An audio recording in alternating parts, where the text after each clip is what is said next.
चलिए सर, हम लोग शुरू कर रहे हैं रिवीजन ऑफ फर्स्ट चैप्टर, जिसका नाम क्या है, बेसिक कॉन्सेप्ट। क्या नाम है? Basic concepts and tax rate under income tax act 1961। तो देखो, सबसे पहले वहां पे आता है कि व्हाट इज टैक्स। तो टैक्स क्या है दोस्तों? टैक्स एक कंपलसरी लेवी है जो कि गवर्नमेंट चार्ज करती है। किससे? फ्रॉम सिटीजन, बराबर है, for living in a civilised society. उसके बाद में टैक्सेस क्यों लेवी कहते हैं? क्योंकि टैक्सेस सरकार के लिए रेवेन्यू है। क्या है? क्या है? रेवेन्यू। सरकार कहां से रेवेन्यू कलेक्ट? उनके बिजनेस होते हैं, नेचुरल रिसोर्सेज वगैरह भी बेचते हैं वो लोग, वहां पेट्रोल डीजल वही उनके ऊपर भी पैसा लेते हैं, हाँ या ना। और साथ में टैक्स लेते हैं। टैक्स एक इनकम के ऊपर लिया जाता है, दूसरा गुड्स एंड सर्विस के ऊपर लिया जाता है। वेल्थ के ऊपर टैक्स पहले लिया जाता था, अब नहीं लिया जाता है। ओके सर, टैक्सेस गवर्नमेंट को क्यों चाहिए होते हैं? क्योंकि गवर्नमेंट को चाहिए होता है पैसा, खर्चा करना होता है कंट्री के डेवलपमेंट के ऊपर, गवर्नमेंट एम्प्लॉइज को सैलरी देने के लिए, डिफेंस का वहां पे मैकेनिज्म को स्ट्रॉन्ग करने के लिए, जो कंटिजेंसीज कभी कभार हो जाए, जैसे कोविड में हो गया था, लोगों को राशन देने के लिए, सोशल इकोनॉमिक वेलफेयर स्कीम्स के लिए, अरे बोलना यार, और अलग अलग जो देश है उनके साथ में रिलेशन बनाने के लिए पैसा चाहिए होता है, इसलिए गवर्नमेंट टैक्स देती है। दो तरह के टैक्स होते हैं मेरे दोस्त, एक होता है डायरेक्ट, दूसरा होता है इनडायरेक्ट। जो टैक्स बेसिकली आपका इनकम के ऊपर लिया जाता है डायरेक्टली फ्रॉम पर्सन, वो होता है डायरेक्ट टैक्स। और जो टैक्स गुड्स एंड सर्विसेज के ऊपर लिया जाता है और वो इनडायरेक्टली, इसको इन कर देना, इनडायरेक्टली लिया जाता है। कैसे लिया जाता है? इनडायरेक्टली। इनडायरेक्टली वो होता है आपका इनडायरेक्ट टैक्स। क्या होता है? इनडायरेक्ट। मेजर डिफरेंस अगर बोला जाए तो मेजर डिफरेंस क्या है? जो डायरेक्ट टैक्स होता है वो आपका बर्डन उसका शिफ्ट हो सकता नहीं है, वो उसके पर्सन के ऊपर ही रहेगा। हाउएवर इनडायरेक्ट टैक्स का बर्डन क्या होता रहेगा? शिफ्ट, और वो अल्टीमेटली किसके ऊपर आता है? कंज्यूमर के ऊपर आता है। और सर क्या डिफरेंस है? डायरेक्ट टैक्स ना इन्फ्लेशन नहीं बढ़ाता है, जबकि इनडायरेक्ट टैक्स इन्फ्लेशन बढ़ाता है। बोलो ना सर, ठीक है। Direct tax progressive in nature है, जबकि इनडायरेक्ट टैक्स क्या है वहां पे? रिग्रेसिव इन नेचर, ठीक है। तो ये कुछ डिफरेंसेस है एग्जांपल वगैरह के साथ में, वो मैंने आपको बता दिया। उसके बाद में जो बेसिकली जो इनकम टैक्स लेवी करने का जो कॉन्स्टिट्यूशनल प्रोविजन है, वो आपका एंट्री नंबर कौन सा है? 82। कौन सा list? Union list. 7 schedule article 246 of constitution of India में दे रखा है कि भाई पार्लियामेंट को एम्पावर कर रखा है to make such laws to levy income tax on total income but other than what? Agriculture income को छोड़ करके, बराबर है सर। फिर उसके बाद में टोटल सर वहां पे 5 component of income tax law है जो पूरे लॉ को गवर्न करते हैं। पहला कौन सा है? The income tax act 1961। दूसरा कौन सा है? The income tax rules 1962। तीसरा एनुअल फाइनेंस एक्ट जो अभी आपके लिए एप्लीकेबल 2025 है। Circulars and notification from CBD. Circular department के ऊपर बाइंडिंग ऑन होते हैं, बट असेसी के ऊपर बाइंडिंग ऑन होते हैं, उनके लिए बेनिफिशियल होते हैं। जबकि नोटिफिकेशन जनरली कोई चीज नोटिफाई करने के लिए होता है, वो सबके ऊपर क्या होते हैं? बाइंडिंग ऑन, ठीक है। सेंट्रल गवर्नमेंट या सीबीटी कोई भी इशू करे। सुप्रीम कोर्ट का जो जजमेंट होता है वो भी लॉ का पार्ट होता है, एज वेल एज कुछ हाई कोर्ट के जजमेंट होते हैं वो भी लॉ का पार्ट होते हैं। हाँ जी बोलिए ना सर। फिर आता है चार्जिंग सेक्शन 4। क्या आता है? Charging section 4। Every person has to pay tax on what? Total income of the previous year in the assessment year at the tax rates applicable to assessment year which are given in finance act, which are given in what? ठीक है, तो उसमें आपका अलग अलग definition आ जाता है। जैसे सबसे पहले डेफिनेशन आता है इनकम आपका सेक्शन 224 के अंदर बता रखा है, और बोला गया कि ऑल इनकम्स होते हैं ना, ऑल इनकम्स वो क्या होते हैं? सॉरी, ऑल इनफ्लोज होते हैं ना, ऑल इनफ्लोज वो क्या होते हैं? इनकम। क्या होते हैं? ऑल इनफ्लोज इनकम, चाहे वो इस लिस्ट में दे रखा हो या लिस्ट में नहीं दे रखा हो, है ना। बट सर 3 तरह के इनफ्लोज वहां पे आपका इनकम होता नहीं है। Loan, reimbursement of expenses, surplus left from mutual activity. Income को है ना 5 हेड्स में डिवाइड करेगा। कितने heads my dear friends? 5। Income from salary, अगर एम्प्लॉयमेंट से पैसा आ रहा है तो। अगर रेंटल इनकम आ रहा है तो इनकम फ्रॉम हाउस प्रॉपर्टी। अगर बिजनेस या प्रोफेशन आ रहा है तो profit and gains of business और प्रोफेशन। अगर कैपिटल एसेट को ट्रांसफर किया तो कैपिटल गेन, और बाकी सब इनकम फ्रॉम अदर सोर्सेज। बेटा ये पांचों हेड का अगर आप टोटल करते हो, और जो भी क्लबिंग करना है, क्या करना है माय डियर फ्रेंड्स? क्लबिंग करना है, वो क्लबिंग कर दो। और जो सेट ऑफ लॉसेस करना है वो करने के बाद में आता है, उसको बोलते हैं ग्रॉस टोटल इनकम। क्या बोलते हैं? Gross total. और ग्रॉस टोटल में से चैप्टर 6 है कि जो 80C टू 80U की डिडक्शन माइनस करोगे तो उसको क्या बोलते हैं? नेट टोटल इनकम, या उसको टोटल इनकम बोला जाता है। हाँ या ना बेटा? और टोटल इनकम जो होता है ना उसको बेटा हमेशा आपको क्या करना पड़ेगा, नियरेस्ट 10 पे राउंड ऑफ, नियरेस्ट 10 पे क्या करना पड़ेगा, राउंड ऑफ। फिर उसके ऊपर बेटा टैक्स लगाया जाता है। टैक्स लगाने के लिए एक स्पेशल रेट होती है जो स्पेशल इनकम के ऊपर लगती है। दूसरा आपका कौन सा होता है, स्लैब रेट होती है जो फाइनेंस एक्ट में दे रखा होता है ना। किसमें दे रखा है, फाइनेंस एक्ट। किसमें दे रखा है, फाइनेंस एक्ट। और स्पेशल रेट का दे रखा है इनकम टैक्स एक्ट, उससे आप टैक्स निकालते हो, होता है बेसिक टैक्स। क्या होता है, उस बेसिक टैक्स में हमेशा आपको क्या चेक करने का है कि क्या सरचार्ज आएगा, क्या सरचार्ज, और सरचार्ज नहीं आ रहा है तो क्या रिबेट माइनस होगा, यस और नो। वो सब करने के बाद में बेसिकली वहां पे आपका हेल्थ एंड एजुकेशन से हमेशा वहां पे क्या करने का है, ऐड। क्या करने का है, add. Are you getting my point और नॉट। वो आपका टैक्स पेबल आता है, उस टैक्स पेबल को भी आप नियरेस्ट 10 पे हमेशा क्या करोगे, राउंड ऑफ। क्या करोगे, है ना, total income as well as what, tax payable. Total income as well as what, tax pay. और वो जो टैक्स पेबल आएगा उसमें से कोई भी प्रीपेड टैक्स वगैरह आपने पहले पे कर रखे थे, है ना, उसको क्या करोगे, माइनस। क्या करोगे, बचा हुआ आपका टैक्स पेबल या टैक्स रिफंडेबल, दोनों में से कुछ भी हो सकता है। हाँ जी सर, बोलिए ना सर। चलो उसके बाद में सर वहां पे नेक्स्ट आता है कि मेथड ऑफ अकाउंटिंग दो हेड के अंदर ही इंपॉर्टेंट है। एक है पीजीबीपी, दूसरा है इनकम फ्रॉम अदर सोर्स। एक कौन सा है, पीजीबी, दूसरा कौन सा, income from other source. Sir अगर वहां पे आप पीजीपी फॉलो करो, इनकम फ्रॉम अदर सोर्सेज, तो एक है कैश सिस्टम ऑफ अकाउंटिंग, दूसरा क्या है, मर्केंटाइल सिस्टम ऑफ अकाउंटिंग। एक कौन सा है, कैश सिस्टम ऑफ अकाउंटिंग, दूसरा कौन सा है, mercantile system of accounting. Cash system of accounting में क्या होता है बेटा, कैश सिस्टम ऑफ अकाउंटिंग का जो भी रिसिप्ट होगा वो आपका उस साल इनकम हो जाएगा, जो पेमेंट होगा उस साल क्या हो जाएगा, एक्सपेंडिचर। जबकि मर्केंटाइल सिस्टम ऐसा होता जब वो आपका इनकम अक्रू होगा उस साल में इनकम होगा, रिसीव का पूरा मैटर करता नहीं है। जो एक्सपेंस अक्रू होगा उस साल में बेसिकली आपका वो क्या होगा, एक्सपेंस।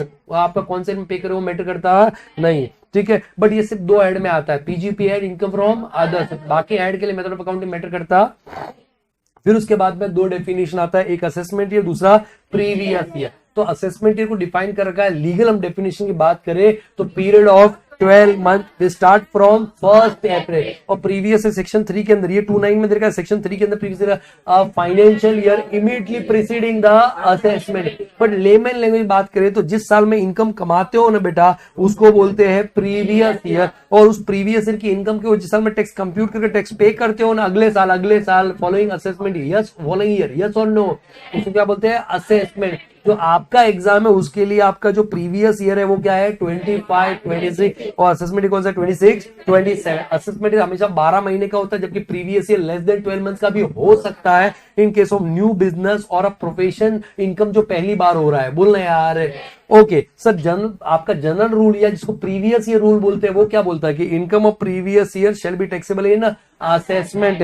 बट इसके 5 एक्सेप्शन है। कितने एक्सेप्शन है, 5। सबसे पहले सेक्शन 172 दे रखा है। सेक्शन 172 में बोला जाता है कि अगर कोई नॉन रेसिडेंट शिपिंग बिजनेस के अंदर एंगेज है, कौन से बिजनेस के अंदर, शिपिंग बिजनेस, तो सर उसका टोटल इनकम आपको कंप्यूट करना है प्रीवियस ईयर में, असेसमेंट करने की जरूरत नहीं। फिर आता है नेक्स्ट सेक्शन 174 बोलता है अगर कोई इंडिया छोड़ के परमानेंटली जा रहा है, इंडिया छोड़ के परमानेंटली जा रहा है तो उसका टोटल इनकम जिस दिन वो जा रहा है ना उसी प्रीवियस ईयर में कंप्यूट कर लोगे उस दिन का, हाँ या ना। असेसमेंट तो वेट करने का जरूरत।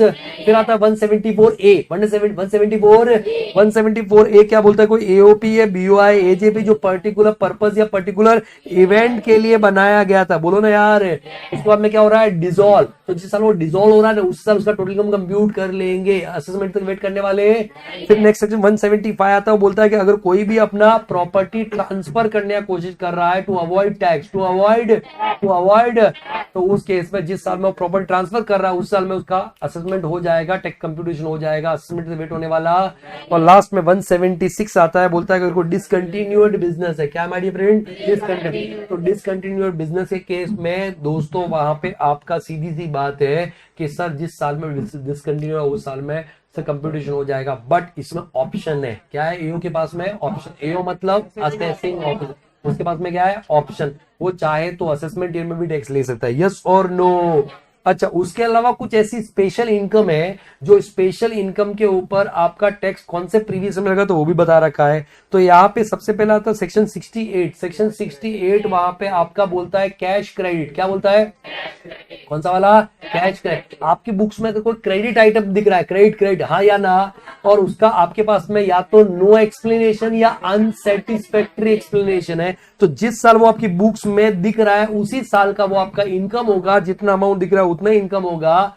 और ये सारी इनकम के ऊपर जो टैक्स लगता है ना, 115 BBE सेक्शन जो है उसके अंदर स्पेशल रेट से टैक्स लगता है। कितना percent? 60%, 25% compulsory surcharge, 4% health and education cess. Effective rate कितना होता है? 70%, 78%। कोई एक्सपेंस का डिडक्शन अलाउ होने वाला, कोई चैप्टर 6 डिडक्शन अलाउ होने वाले, कोई लॉस का बेनिफिट मिलने वाला, सेटअप होने वाला नहीं है, कोई 87 का रेट मिलने वाला, और कोई बेसिक एग्जामिशन लिमिट भी मिलने वाला नहीं है। फ्लैट रेट ऑफ टैक्स लगेगा, हाँ या ना? तो पहला कौन सा? Section 68 cash credit. व्हाट जिसका आपके पास में या तो नो एक्सप्लेनेशन या फिर अनसेटिस्फैक्टरी एक्सप्लेनेशन, तो जिस साल में एंट्री दिख रही है उसी साल में टैक्सेबल होगा, जितना अमाउंट है उतना टैक्सेबल होगा, हाँ या ना? फिर आता है सेक्शन 69। क्या आता है? सेक्शन 69 बोलता है कि अगर आपने इन्वेस्टमेंट किया वो अनएक्सप्लेन है। क्या है? अनएक्सप्लेन। क्या है? तो जिस साल में वो इन्वेस्टमेंट एक्चुअली किया गया था उसी साल में क्या हो जाएगा? टैक्सेबल। कितना amount of the investment, value of the investment, yes और नो, है ना? सारे केस में टैक्स का सेम है। अरे बोलना यार। चलो नेक्स्ट आता है सेक्शन 69A। अगर कोई एम जॉब मिला है, क्या मिला है? M job. M for money, J for jewellery, O for other valuable article और asset, and B for bullions, B for ये मिला है और उसका कोई एक्सप्लेनेशन नहीं है या अनसेटिस्फैक्टरी एक्सप्लेनेशन है, तो सर जिस साल में वो मिला है उस साल में टैक्सेबल हो जाएगा। जितना वैल्यू है उतने वैल्यू आपका इनकम ले लोगे, हाँ या ना? 69B क्या बोलता है? अगर आपने कोई इन्वेस्टमेंट किया वो पार्टली अनडिस्क्लोज है। पार्टली क्या है? तो जितना पार्टली अनडिस्क्लोज का कोई एक्सप्लेनेशन आपके पास में नहीं है, या जो एक्सप्लेनेशन वो क्या है? अनसेटिस्फैक्टरी। क्या है माय डियर फ्रेंड्स? अनसेटिस्फैक्टरी। तो उस केस में जिस साल में वो इन्वेस्टमेंट किया गया था उस साल की वो क्या हो जाएगी? इनकम। क्या हो जाएगी? और सर जो अमाउंट वैल्यू ऑफ इन्वेस्टमेंट जो अनडिस्क्लोज वाला पार्ट है वो आपका टोटल हो जाएगा, हाँ या ना? फिर 69C very popular unexplained expenditure. Unexplained आपने कोई ऐसा एक्सपेंडिचर किया, चाहे बिजनेस रिलेटेड हो भी सकता है, बिजनेस रिलेटेड नहीं, बट उसका कोई एक्सप्लेनेशन नहीं है या फिर अनसेटिस्फैक्टरी एक्सप्लेनेशन है, तो जिस ईयर में आपने वो एक्सपेंडिचर किया उस साल में क्या हो जाएगा? टैक्सेबल। कोई आपका माइनस करने को मिलने वाला, और वैल्यू सर वो एक्सपेंडिचर का वैल्यू भाई इनकम हो जाएगा, हाँ जी बोलिए ना। और लास्ट में 69D आता है। अगर कोई आपने अमाउंट या तो बोरो किया है या क्या किया है? रीपे। अमाउंट बोरो और रीपे हुंडी के ऊपर, otherwise than by account paid cheque, otherwise than what? Account paid cheque. तो उस केस में उसी साल में जिस साल में बोरो किया रीपे किया उस साल में टैक्सेबल हो जाएगा। जो भी अमाउंट बोरो किया रीपे किया है उतना अमाउंट टैक्सेबल हो जाएगा। हाँ, अगर आपने बोरो करते टाइम टैक्सेबल कर दिया था, इनकम दिखा, तो रीपे करते टाइम वापस करने का। Are you getting my point और नॉट? तो इन सबका ट्रीटमेंट एक जैसा होता है। परफेक्ट है सर? अरे बोलिए सर। चलो उसके बाद में वहां पे एक डेफिनेशन आता है पर्सन का। किसका? पर्सन। सेक्शन 231 के अंदर पर्सन को डिफाइन कर रखा है। पर्सन इंक्लूड्स इंडिविजुअल, है ना? इंडिविजुअल में नेचुरल पर्सन आ जाता है, माइनर भी आ जाएगा, अनसाउंड माइंड भी आ जाएगा, एचयूएफ आ जाएगा, सर पार्टनरशिप फर्म, एलएलपी आ जाएगा, कंपनी आ जाएगा, फॉरेन कंपनी आ जाएगा, एओपी आ जाएगा, बीओ आ जाएगा, एजेपी आ जाएगा, whether for profit not for profit, बोलना यार। और लास्ट में आता है लोकल अथॉरिटी, लोकल। ओके, उसके बाद में सर नेक्स्ट वहां पे आपका आता है कुछ डेफिनेशन और, जैसे revenue receipt and capital receipt. Revenue receipt and what? जो रेवेन्यू रिसीट जो जनरली आप नॉर्मल जो ट्रांजेक्शन करते हो बेसिकली, यस और नो, वो सब आपका जो नॉर्मल इनकम होती है वो रेवेन्यू रिसीट्स होती है और वो टैक्सेबल होती है। क्या होती है? जबकि कैपिटल रिसीट जो कभी कभार होती है, जैसे लोन लिया है आपने, यस और नो, या फिर कोई लाइफ इंश्योरेंस का मैच्योरिटी अमाउंट मिला है, वो कैपिटल रिसीट होती है, वो टैक्सेबल होती है। बट जो कैपिटल गेन्स होते हैं ना, कैपिटल गेन्स कौन से? कैपिटल गेन्स में होते तो कैपिटल रिसीट है, बट क्योंकि वो कैपिटल सेट को आपने मोटिव के साथ में ही खरीदा था कि मैं प्रॉफिट अर्न करूंगा, यस और नो, तो सर वो कैपिटल गेन्स आपका क्या होता है सर? टैक्सेबल। क्या होता है? टैक्सेबल। फिर एक होता है एप्लीकेशन ऑफ इनकम, दूसरा होता है डाइवर्जन ऑफ इनकम। मैंने इनकम अर्न किया, उसको मैंने खर्चा किया, this is called application of income. Application of, तो उस केस में ये मेरा टैक्सेबल होता है, यस और नो। बट सर मेरे को इनकम आने से पहले मैंने अपना इनकम को डाइवर्ट कर दिया कि भाई ये इनकम किसी ट्रस्ट को दे देना। किसको दे देना? ट्रस्ट। इसको डाइवर्जन ऑफ इनकम बोलते हैं और ये मेरे लिए टैक्सेबल होने वाला नहीं है। फिर एक कॉन्सेप्ट होता है MMR, maximum marginal rate. Maximum एक इंडिविजुअल को लगने वाला हाईएस्ट रेट ऑफ टैक्स कितना है मेरे दोस्त? 30%। कैलकुलेटर लो ना, कितना है 30%। उस इंडिविजुअल को highest rate of surcharge optional regime में कितना लगता है? 37%। तो प्लस 37% और एचईसी लगता है 4%, 42.744। एक इंडिविजुअल जो ऑप्शनल रिजीम में है उसके लिए मार्जिनल रेट होगा, सॉरी मैक्सिमम मार्जिनल रेट हो गया, हाँ या ना? सर दूसरा डिफॉल्ट टैक्स में एक इंडिविजुअल को हाईएस्ट रेट ऑफ टैक्स कितना लगता है? 30%। 25% हाईएस्ट रेट ऑफ क्या है? सरचार्ज। एंड 4% क्या है? एचईसी। तो ये कितना होता है? 39%। तो ये एमएमआर हर किसी के लिए अलग अलग हो सकता है। पार्टनरशिप फर्म के लिए अलग हुआ, क्योंकि पार्टनरशिप फर्म के लिए टैक्स रेट तो 30% हाईएस्ट बोलना यार, बट सरचार्ज कितना है? 12%। एचईसी कितना है? 4%। डोमेस्टिक कंपनी का अलग होगा क्योंकि टैक्स रेट कितना है? 30%, सरचार्ज 12%, 4% एचईसी, हाँ या ना? फॉरेन कंपनी के अलग होगा, टैक्स रेट कितना है? 35%, हाईएस्ट सरचार्ज कितना है? 5%, 4%। तो सबके लिए अलग अलग हो सकता है। क्लियर है सर ये? तो आपको एमएमआर किसका पूछा जा रहा है वो चेक करना है, आप रट्टा नहीं मार सकते। Are you getting my point और नॉट? एक होता है एवरेज रेट ऑफ टैक्स। क्या होता है? Average rate of average tax क्या बोलता है कि जो भी आपका टैक्स पेबल आया है दोस्त, क्या आया? Tax payable. क्या आया? टैक्स पेबल मतलब जो भी बेसिक टैक्स है उसमें प्लस सरचार्ज या माइनस रिबेट, प्लस सरचार्ज या माइनस रिबेट, प्लस सरचार्ज या माइनस रिबेट, और उसमें आप ऐड कर दोगे एचईसी, वो टैक्स पेबल होता है। यस और no? This divide by total income into 100, total into, वो है आपका average rate of tax. Sir उसमें से टीडीएस एडवांस टैक्स माइनस करने के बाद में देखना नहीं है, क्योंकि टैक्स पेबल तो अल्टीमेटली वही था। बोलो ना सर। चलो कुछ और डेफिनेशन से, डेफिनेशन असेसी का। किसका? असेसी। तो सर देखो, वैसे all assessees are person, all assessees are, but all person are not assessee. तो ऐसा पर्सन जिसको इनकम टैक्स पे करना है, क्या पे करना है, या फिर इस एक्ट में कोई भी सम, कोई भी पेनल्टी, इंटरेस्ट कुछ भी पे करना है, डिड यू अंडरस्टूड और नॉट, वो कौन होता है? असेसी। वो कौन होता है? या इसको इनकम टैक्स या कोई सम, किसी तरह का पेनल्टी वेल्टी पे करने की जरूरत नहीं है, बट उसकी इनकम का असेसमेंट हो रहा है, उसका इनकम का, उसका व्हाट इनकम का या उसका लॉस का या एक्सपेंस का असेसमेंट हो रहा है ना या ना? उसके लिए उसको नोटिस आया है। क्या आया? क्या है? नोटिस। वो भी क्या माना जाएगा? असेसी। वो भी क्या माना जाएगा? असेसी। या एक होता assessee in default. Assessee in what? Assessee in what? अच्छा, इनकम टैक्स खुद के लिए पे कर रहा है या हो सकता है किसी और के लिए पे करे, हाँ या ना? एक होता असेसी इन डिफॉल्ट, मतलब मान लो एग्जांपल दिया था कि किसी भाई टीडीएस काटना था, बोलना यार घर खरीदते टाइम क्या काटा था? टीडीएस काटा नहीं, तो आप क्या माने जाओगे? Assessee in default. Assessee in default. Company sir, company obviously मतलब डोमेस्टिक फॉरेन हर तरह की कंपनी होती है, यस और no? But sir foreign company, Indian company and domestic company, इन तीनों में क्या डिफरेंस है? तो सुनो ना, इंडियन कंपनी मीन जो इंडिया में इनकॉर्पोरेटेड है, अरे बोलो, फॉरेन कंपनी जो आपका फॉरेन में इनकॉर्पोरेटेड, डोमेस्टिक कंपनी मतलब ऑल इंडियन कंपनी प्लस ऐसा फॉरेन कंपनी जिन्होंने इंडिया में डिविडेंड पे करने का अरेंजमेंट कर रखा है। तो all Indian companies are domestic companies, but all domestic companies are not Indian, क्योंकि उसमें कुछ फॉरेन कंपनीज भी होती है जिन्होंने इंडिया में अपना डिविडेंड पेमेंट का अरेंजमेंट कर रखा। हाँ जी बोलिए ना यार। इंपॉर्टेंट ये वाला ज्यादा है, सब्सटेंशियल इंटरेस्ट होल्डर। कौन कौन कौन? कोई भी पर्सन अगर किसी और पर्सन के अंदर, कोई भी पर्सन किसी और पर्सन, कोई भी पर्सन किसी और पर्सन के अंदर 20% और मोर वोटिंग राइट रखता है, वो कोई और पर्सन मतलब कंपनी होगा। अरे बोलना यार, 20% और मोर, 20% और मोर क्या रखता है? Voting right. तो वो जो पहला वाला पर्सन है वो सब्सटेंशियल इंटरेस्ट होल्डर है कंपनी के अंदर, हाँ या ना? या फिर कोई भी पर्सन किसी और पर्सन के अंदर, जो कंपनी 20% और मोर वोटिंग राइट की जगह शेयर इन प्रॉफिट रखता है, 20% मोर व्हाट?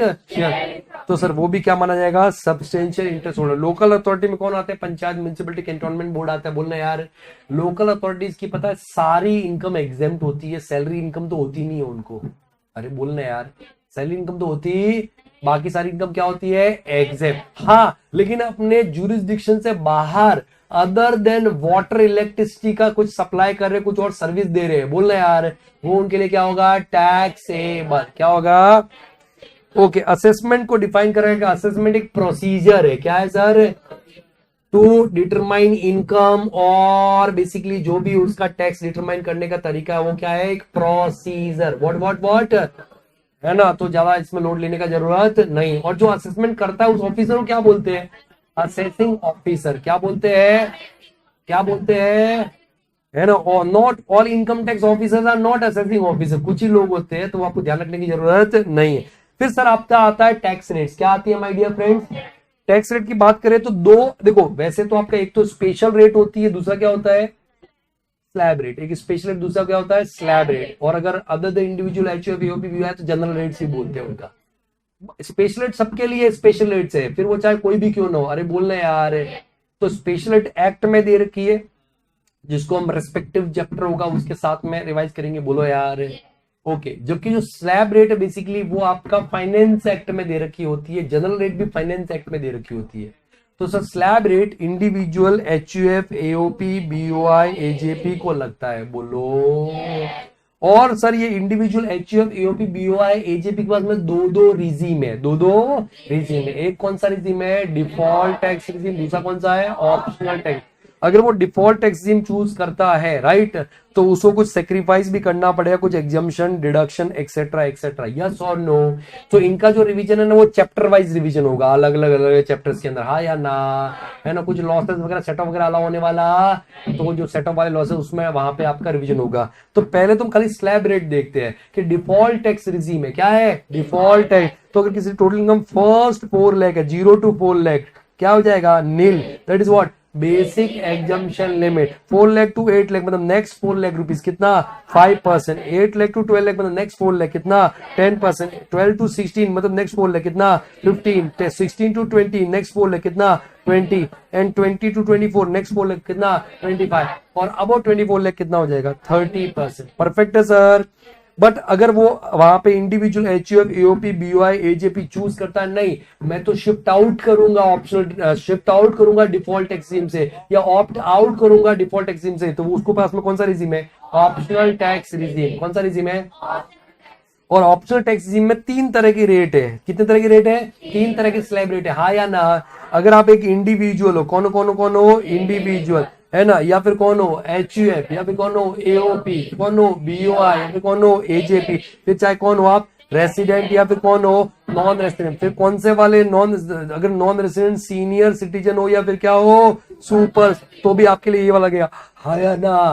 0 से 250 क्या हो जाएगा? नील। फिर 250 टू 5 लाख कितना? 5%। फिर 5 लाख टू 10 लाख कितना? 20%। अबो 10 लाख कितना? 30%। बट अगर आप एक रेसिडेंट सीनियर सिटीजन हो, क्या हो? Resident senior citizen. Resident senior मतलब अगर आपका age at the any time during the previous year 60 years और मोर था, 60 इयर्स और, या फिर इवन आपने 1 अप्रैल ऑफ असेसमेंट ईयर को भी अपना 60th बर्थडे सेलिब्रेट किया है, तो भी आप 31 मार्च ऑफ प्रीवियस ईयर को क्या माने जाओगे? Senior citizen. और आप कौन से वाले सीनियर सिटीजन हो? रेसिडेंट। नॉन रेसिडेंट को सुकून मिलता, तो 0 to 3 lakh nil. Basic exemption limit 3 lakh to 5 lakh. 3 lakh to कितना परसेंट? 5%। 5 लाख टू 10 लाख कितना?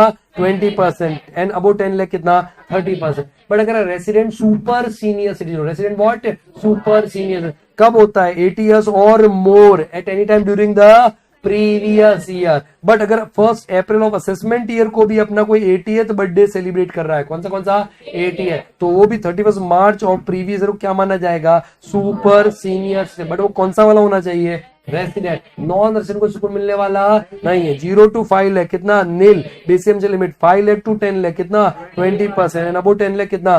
30%। चाहे आपका रिजीम ऑप्शनल हो या डिफॉल्ट हो, ऑप्शनल हो या क्या हो? डिफॉल्ट। या फिर आप कंपनी हो, पार्टनरशिप हो, एओपी हो, बीओआई हो, एजेपी हो, कोई भी हो, सर आपका जो स्पेशल वाला इनकम है, कौन सा वाला इनकम है? स्पेशल वाला इनकम है, उनके ऊपर स्पेशल रेट से टैक्स लगता है। जैसे अभी हमने डिस्कस किया 60%, 60% वाला, अरे बोलना यार, है ना, वो आपका जो 115BB के अंदर 60% टैक्स आता है, वो स्पेशल रेट से लगेगा। ऐसे ही कुछ लॉन्ग टर्म कैपिटल गेन्स होते हैं, उनके ऊपर स्पेशल रेट है। शॉर्ट टर्म कैपिटल गेन के ऊपर स्पेशल रेट है। विनिंग्स के ऊपर आपका स्पेशल रेट है। तो वो रिस्पेक्टिव चैप्टर हम जब पढ़ेंगे तो बात करेंगे। बोलिए ना सर। ओके, फिर जो भी आपने बेसिक टैक्स निकाला, चाहे आपने स्लैब रेट से निकाला या फिर किससे निकाला? Special rate. किसे? It may further increase by what? Surcharge. May further increase by what?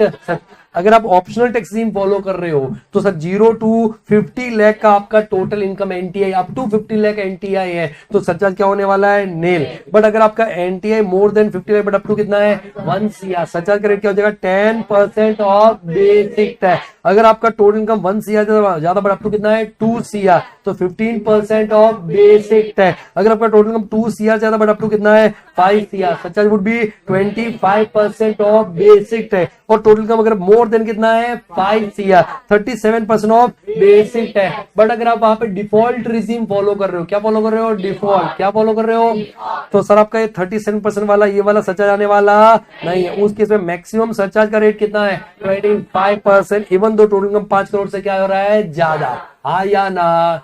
कुछ केस जैसे लॉन्ग टर्म शॉर्ट टर्म इनके केस में डिविडेंड के केसेस में जो मैक्सिमम रेट ऑफ सरचार्ज है what maximum rate of charge, फिर आपका डिफॉल्ट रिजीम हो या कौन सा रिजीम हो ऑप्शनल, वो कितना होने वाला है 15%।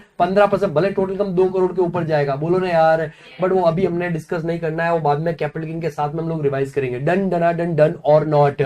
अगर सरचार्ज नहीं आ रहा है तो अपने आप से एक क्वेश्चन और पूछने का बेसिक टैक्स के टाइम पे, क्या रिबेट 87A आएगा, तो रिबेट अंडर सेक्शन 87A के लिए 2 कॉमन कंडीशन है, फाइल रिजीम चाहे कोई भी हो, और वो क्या है, कौन होना चाहिए, इंडिविजुअल, कौन सा वाला, कौन होना चाहिए, कौन सा वाला, कौन होना चाहिए, कौन सा वाला। और आप अगर ऑप्शनल रिजीम फॉलो कर रहे हो और आपका टोटल अप टू कितना है 5 लाख, तो जो भी बेसिक टैक्स का अमाउंट है और 12,500 विच एवर इज लोअर। अगर आप डिफॉल्ट रिजीम फॉलो कर रहे हो, क्या फॉलो कर रहे हो, डिफॉल्ट, तो अमेंडमेंट आया, इंपॉर्टेंट है ये। अगर आपका टोटल कितना है up to ₹12 lakh, up to ₹12 lakh, तो बेसिक टैक्स और 60,000 whichever is lower, whichever is lower. But अगर टोटल इनकम 12 लाख से क्या है ज्यादा, 12 लाख से क्या है, तो चेक करने का, चेक कैसे करते हैं, स्टेप 1 में जो भी आपका टोटल इनकम एनटीआई है उसमें से 12 लाख क्या करोगे माइनस, और स्टेप 2 के अंदर जो आपने बेसिक टैक्स निकाला होगा ना एनटीए के ऊपर वो वाला। अगर आपका स्टेप 1 स्टेप 2 से क्या है ज्यादा, तब तो रिबेट मिलने वाला नहीं है। पर अगर आपका स्टेप 2 स्टेप 1 से क्या है ज्यादा, तो रिबेट मिलेगा, और कितना होगा step 2 minus step 1, step 2 minus step. अच्छा, अगर आप डिफॉल्ट रिजीम फॉलो कर रहे हो, क्या फॉलो कर रहे हो, डिफॉल्ट, तो वो जो स्पेशल रेट वाली इनकम है ना, स्पेशल रेट वाली इनकम, चाहे विनिंग्स हो या चाहे कोई भी हो, बोलना यार long term short term capital, हाँ या ना, उसके सामने रिबेट मिलने वाला है ना। ऑप्शनल में मिलता है, बस एक इनकम के सामने नहीं मिलता है, वो मैं 1-2 इनकम के सामने नहीं मिलता है, वो बाद में बात करूंगा उसके ऊपर रिवाइज, ठीक है। चलो सर, उसके बाद में कुछ ये वाला हमने ऑलरेडी डिस्कस कर ही लिया है कि 60 ईयर्स वाला 80 ईयर्स वाला फर्स्ट अप्रैल को अगर बर्थडे सेलिब्रेट करें, हाँ या ना। कुछ पॉइंट है जो बाद में डिस्कशन होगा उनका, ठीक है। उसके बाद में आता है sir tax rate for different assessees, बराबर है। तो अगर आप एक कंपनी हो, डोमेस्टिक कंपनी, कौन सा my dear friend, domestic company, तो सर आपका टैक्स रेट हमेशा क्या हो रहेगा 30%, कितना परसेंट। बट आप एक डोमेस्टिक कंपनी और बोल रखा है कि 23-24 प्रीवियस ईयर में टर्नओवर व्हाट अप टू कितना था 400 CR, है ना। चौटी कंपनी थे आप, क्या थे, चौटी कंपनी। 23-24 में टर्नओवर कितना था, अप टू 400 CR, तो आपका टैक्स रेट कितना हो जाएगा 25% in assessment year 26-27, assessment 26-20। Are you getting my point और नॉट। और जब डोमेस्टिक कंपनी का जो भी आपका बेसिक टैक्स ले लिया, उसके बाद में आपका सरचार्ज व्हाट सरचार्ज कब आएगा, जब टोटल इनकम मोर देन कितना है 1 CR ज्यादा टोटल इनकम है तो आपका, अच्छा ये टैक्स हमेशा एनटीआई के ऊपर लगा, टोटल इनकम के ऊपर, वो टर्नओवर के ऊपर लगता। टर्नओवर तो देख रहे हैं रेट कितना आएगा, उसके लिए टर्नओवर को यूज कर रहे हैं, हाँ या ना। और वो भी 23-24 का टर्नओवर देखते हैं, बोलो ना सर। ओके, सरचार्ज आएगा टोटल इनकम अगर मोर देन कितना है 1 CR, बट अप टू कितना 10 CR, तो कितना 7% ऑफ बेसिक टैक्स। अगर आपका टोटल इनकम मोर देन कितना है 10 CR, तो कितना 12% ऑफ बेसिक टैक्स। 4% क्या आएगा HEC। अगर फॉरेन कंपनी है तो टैक्स रेट क्या है 35%। सर सरचार्ज आएगा टोटल इनकम मोर देन कितना है 1 CR, कितना 2% of basic tax. Total more than 10 CR है तो 5% ऑफ बेसिक टैक्स। और आपका HEC कितना आएगा 4%। अगर पार्टनरशिप हम या LLP है तो टैक्स क्या है 30%। और जैसे 1 करोड़ के ऊपर जाएगा आपका सरचार्ज क्या हो जाएगा 12%, कुछ चेंज होने वाला नहीं है। 4% क्या आ जाएगा HEC। अगर local authority what tax rate कितना परसेंट है 30%। और सरचार्ज 1 करोड़ के ऊपर कितना हो जाएगा 12%, HEC कितना है 4%, कोऑपरेटिव सोसाइटी तो फर्स्ट 10,000 के ऊपर क्या हो जाएगा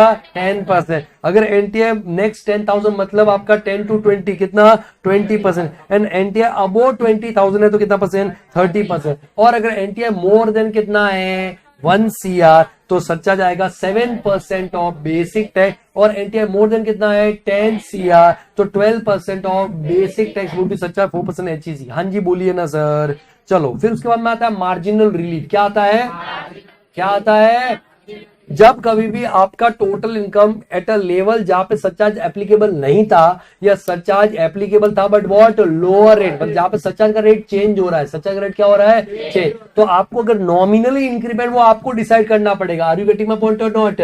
जब कभी भी नॉमिनली इंक्रीमेंट होगा क्या होगा नॉमिनल, तो मार्जिन लिफ्ट कंप्यूट करते हैं। सर स्टेप्स क्या मार्जिन लिफ्ट कंप्यूट करने का, तो देखो सबसे पहले तो आप क्या करो नॉर्मली टैक्स निकाल लो, बोलना यार है ना, जो एनटीआई उसके ऊपर नॉमिनल टैक्स है उसके ऊपर जो सरचार्ज लगता है वो भी ऐड कर दो, यस और नो। फिर नीचे नोट में मार्जिन लिफ्ट निकालने का, तो उसके लिए स्टेप 1 क्या बोलता है tax on NTI including surcharge, वो आपने ऑलरेडी निकाला हुआ है, अरे बोलो।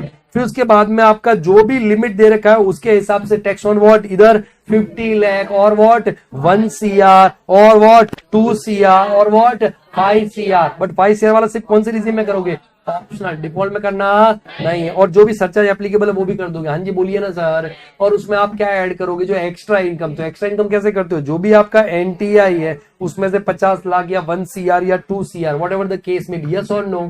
5 CR वाला सिर्फ कौन सी रिजीम में करोगे ऑप्शनल, वो आपने ऐड कर दिया। तो जो स्टेप 1 में जो आया आपका और जो स्टेप 2 का अमाउंट है, हाँ या ना, स्टेप 1 माइनस स्टेप 2 कर दिया तो वो क्या आ जाएगा मार्जिनल रिलीफ, क्या आ जाएगा, क्या आ जाएगा, और उस मार्जिन लिफ्ट को जो स्टेप 1 में जो टैक्स था ना उसमें से माइनस कर दिया दोस्त, क्या कर दिया, और उसमें HEC क्या कर दिया आपने ऐड, तो क्या आ जाएगा टैक्स पेबल, क्या आ जाएगा टैक्स, ये वाला पार्ट वहां पे हम लोग जो कैपिटल गेन वाली टैक्स रेट वगैरह डिस्कस हो जाएगा, उसके बाद में डिस्कशन में आएगा तब रिवीजन करेंगे। नेक्स्ट वहां पे आपका आता है agriculture income, what what what, agriculture income exam था, एग्जाम है, एग्जाम रहेगा सेक्शन 10(1) के अंदर, इसके ऊपर कभी टैक्स लगता, ठीक है, बट आपका वो एग्रीकल्चर एक्टिविटी कहाँ होना चाहिए, इंडिया, लैंड, भले वो लैंड के ऊपर बेसिक ऑपरेशन हो या ना हो फर्क पड़ने वाला, बट वो एक्टिविटी कहाँ होना चाहिए, इंडिया, कहाँ होना चाहिए।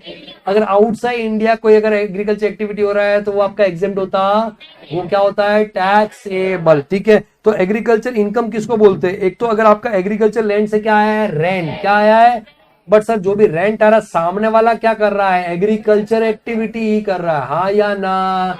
तो इन दैट केस सर वहां पे आपको रेंटल इनकम जो आपको मिल रहा है ना वो कौन सा इनकम है, एग्रीकल्चर। इनफैक्ट वो जो एग्रीकल्चर कर रहा है ना भले उसकी लैंड नहीं है उसका भी इनकम कौन सा है, एग्रीकल्चर इनकम, हाँ या ना। दूसरा अगर फार्म हाउस का रेंट है, किसका रेंट है, किसका रेंट है, तो वो भी कौन सा इनकम होता है, एग्रीकल्चर इनकम, बट प्रोवाइडेड वो फार्म हाउस भी सिर्फ किसके लिए यूज हो रहा है, एग्रीकल्चर एक्टिविटीज से रिलेटेड यूज हो रहा है, यस और नो। और तीसरा अगर प्लांट एंड नर्सरी से जो इनकम आ रहा है भले बेसिक ऑपरेशन लैंड के ऊपर नहीं हो रहे वो इनकम भी कौन सा है, एग्रीकल्चर। और चौथा एंड मोस्ट इंपॉर्टेंट अगर आपको कोई भी सेल प्रोसीड मिलता है किससे, agriculture produce, what what what, agriculture produce, वो भी क्या है sir, agriculture income. But sir जब भी एग्रीकल्चर प्रोड्यूस को आप बेचोगे तो उसका तरीका कैसे है, अगर आपने वो सेल किया रॉ फॉर्म में, कौन से फॉर्म में, रॉ जैसे था उसको वहां पे आपने बेच दिया, हाँ या ना, है ना, तोड़ा और बेचा, उखाड़ा और बेचा, फाड़ा और बेचा, काटा और बेचा, निकाला और बेचा, बोलो ना यार, ठीक है। तो इन रॉ फॉर्म में किया है तो वहां पे आपका एग्रीकल्चर इनकम में फुल्ली क्या हो जाएगा, एग्जाम। इनफैक्ट अगर कुछ केस में प्रोसेस क्या होता है मैंडेटरी, जैसे वीट के केस में बताया था मैंने, ऑलमंड के केस में बताया था, यस और नो। तो प्रोसेसिंग मैंडेटरी जो है वहां पे वो करने के बाद बेचते वो भी पूरा क्या हो जाएगा, एग्रीकल्चर इनकम। बट जहां पे प्रोसेसिंग मैंडेटरी नहीं था, टोमेटो को आपने वहां पे काटा, उसका पल्प निकाल के केचप बना करके बेचा, मैंगोज को तोड़ा, पल्प निकाल करके मैंगोला बना के बेचा, रसना बना के बेचा, या फिर जो भी माजा वगैरह बना के बेचा, यस और नो। तो इन दैट केस सर वो आपका शुगर केन, शुगर गन्ना गन्ना गन्ना काटा और शुगर बना के बेचा, जगरी बना के बेचा, यस और नो। तो आपको दो तरह का इनकम वहां पे करना पड़ेगा, प्रोसेसिंग मैंडेटरी नहीं था, एग्रीकल्चर अलग निकालना पड़ेगा, पीजीपी अलग निकालना पड़ेगा। एग्रीकल्चर कैसे निकालोगे, जितना भी आपका एग्रीकल्चर प्रोडक्ट फार्म से फैक्ट्री, फार्म से फार्म से फैक्ट्री में गया, उसका फेयर मार्केट वैल्यू ले लो, उसका कॉस्ट उसमें से क्या कर दो माइनस, जो भी एग्रीकल्चर का कॉस्ट था, है ना, डेप्रिसिएशन भी है तो वो भी माइनस करोगे। हाँ जी बोलिए ना सर, वो आपका एग्रीकल्चर इनकम हो गया, प्लस दूसरा जो एग्रीकल्चर इनकम वो भी ऐड कर दो उसके अंदर, वो टोटल एग्रीकल्चर इनकम हो जाएगा, यस और नो। और सर दूसरा आपका जो बेसिकली पीजीपी निकालने का तरीका है ना, वो क्या है, तो जो फार्म से फैक्ट्री में गया उसको प्रोसेस किया आपने, सेलिंग डिस्ट्रीब्यूशन सारे खर्चे किया, हाँ या ना, तो जो फाइनल सेलिंग प्राइस आया उस फाइनल प्रोडक्ट का, शुगर का, केचप का, मैंगोला का, है ना, फ्रूटी का, जो भी, अरे बोलना यार, वो आप ले लो, उसमें से आप सारे डिस्ट्रीब्यूशन, सेलिंग, मैन्युफैक्चरिंग के खर्चे क्या करोगे माइनस, प्लस वो फार्म से फैक्ट्री में जो आया है उसका फेयर मार्केट वैल्यू भी क्या करोगे minus, that is your PGP, yes और नो। बट अगर ये टी कॉफी एंड रबर वाला मैटर, कौन सा वाला मैटर है, tea coffee rubber, growing of tea, growing and manufacturing, tea coffee rubber, growing and manufacturing, tea coffee and, तो उस केस में आप ये तरीका नहीं यूज करोगे, उस केस में क्या करोगे, पहले आप कंपोजिट इनकम निकालो, क्या निकालोगे कंपोजिट, उसमें क्या करोगे, जो भी फाइनल प्रोडक्ट का सेलिंग प्राइस है, फाइनल प्रोडक्ट का व्हाट, उसमें से आप क्या क्या माइनस करते हो, सारा एग्रीकल्चर एक्सपेंस क्या करते हो माइनस, बोलना यार, साथ में सारा मैन्युफैक्चरिंग, सेलिंग, डिस्ट्रीब्यूशन एक्सपेंस भी क्या करते हो माइनस, है ना, वो वाला आपका जो आया बेसिकली उसको बोलते हैं कंपोजिट इनकम, क्या बोलते हैं, उस कंपोजिट इनकम को आपको दो पार्ट में डिवाइड करना है, कौन सा वाला, बिजनेस एंड एग्रीकल्चर। तो याद रखो जो ज्यादा वाला है वो एग्रीकल्चर है, वो एग्जेम्प्ट है, जो ज्यादा वाला है वो एग्रीकल्चर है, वो एग्जेम्प्ट है। तो अगर वहां पे ग्रोइंग एंड मैन्युफैक्चरिंग और रबर है तो 65% एग्रीकल्चर एग्जेम्प्ट, 35% बिजनेस। अगर कॉफी ग्रोइंग एंड क्योरिंग है, ग्रोइंग एंड क्योरिंग है, तो उस केस में 75% agriculture exempt, 25% business taxable. Coffee growing, curing, roasted and grounded है तो 60% एग्रीकल्चर है, 40% बिजनेस है जो टैक्सेबल है, एग्रीकल्चर एग्जेम्प्ट है, हाँ या ना। और उसके बाद में आपका लास्ट में आता है growing and manufacturing of T है, 60% agriculture exam, 40% what, business taxable. हाँ जी सर बोलिए ना। ऐसा करने के बाद में चाहे ये वाला हो या ये वाला हो, यस और नो, अगर आपका या किसी भी तरीके से आपको अगर क्वेश्चन में क्या दिख रहा है, अच्छा ये वाला निकालने के मैंने बता दिया कि आपको सब कुछ माइनस करना है, डेप्रिसिएशन माइनस करना है, हाँ या ना। इनफैक्ट वो एग्रीकल्चर एक्टिविटी से रिलेटेड कुछ भी असेट यूज किया है तो उसका डेप्रिसिएशन माइनस करना है, उसका डब्ल्यूडीवी भी रिड्यूस करना है, नॉर्मली जैसे बिजनेस के लिए करते हो, बोलो ना यार। ओके, अभी क्वेश्चन में कभी भी आपको तीन चीजें दिख जाए, कितनी चीजें दिख जाए, तीन। पहला कौन सर, जो पर्सन है ना वो कौन है, individual, HUF, AOP, BOI, AJP, है ना, मतलब स्लैब रेट से टैक्सेबल होने वाला, किससे किससे, अब वो डिफॉल्ट रेजिम भी हो सकता है, ऑप्शनल, बट किससे टैक्सेबल हो रहा है, स्लैब। अरे हाँ जी बोलिए ना यार। दूसरा उसका नेट एग्रीकल्चर इनकम 5000 क्या है पर एनम से ज्यादा, 5000 पर एनम से क्या है। और तीसरा उसका एनटीआई, व्हाट व्हाट व्हाट, मतलब तो normal income, non agriculture income है वो बेसिक एनुअल लिमिट से क्या है ज्यादा। तो एग्रीकल्चर इनकम तो एग्जाम था, एग्जाम है, एग्जाम रहेगा, बट टैक्स कंप्यूटेशन में हम उसको यूज करते हैं, क्या करते हैं, यूज। कैसे यूज करते हैं, स्टेप 1 में हम लोग टैक्स निकालेंगे agriculture income plus non agriculture income, मतलब एनटीआई, व्हाट व्हाट व्हाट, उसके ऊपर क्या निकालेंगे, बेसिक टैक्स, क्या निकालेंगे। अब ये तो एग्रीकल्चर इनकम के ऊपर टैक्स आ गया, हाँ या ना। तो आप क्या करेंगे, agriculture income plus basic exemption limit, basic exemption, उसके ऊपर हमने वहां पे बेसिक टैक्स कंप्यूट किया, तो सर ये सिर्फ एग्रीकल्चर इनकम के ऊपर टैक्स आया, सिर्फ किसके ऊपर, are you getting my point और नॉट। और फिर इसमें से अगर ये वाला माइनस कर दिया स्टेप 1 माइनस स्टेप 2, तो वो आपका एनटीआई के ऊपर बेसिक टैक्स आया, किसके ऊपर, इसके ऊपर। और ये करने के बाद में आप चेक करो क्या सरचार्ज आएगा तो ऐड करो, क्या रिबेट आएगा तो माइनस करो। रिबेट में भी देखना है कि ऑप्शनल टैक्स में तो उसमें 5 लाख तक टोटल इनकम होना चाहिए, बोलना यार। और टोटल इनकम में एग्रीकल्चर इनकम आता, टोटल इनकम में एग्रीकल्चर इनकम आता, अरे बोलो ना यार, ठीक है। तो आपका ऑप्शन 0 तो 5 लाख होना चाहिए, अगर डिफॉल्ट टैक्स में तो 12 लाख, इनफैक्ट कई बार 12 लाख से ज्यादा है तो भी आपको चेक करना पड़ेगा। वो करने के बाद फाइनली आप क्या ऐड कर दोगे, HCC, this will be your tax payable. हाँ जी सर, तो इतना ही आज के लिए। आप अपना अपना ख्याल रखिए, स्वस्थ रहिए, सुरक्षित रहिए, पढ़ते रहिए, पढ़ाते रहिए, क्योंकि पढ़ेगा इंडिया तभी तो आगे बढ़ेगा India. Till then take care, goodbye, जय Hind, thank you so much.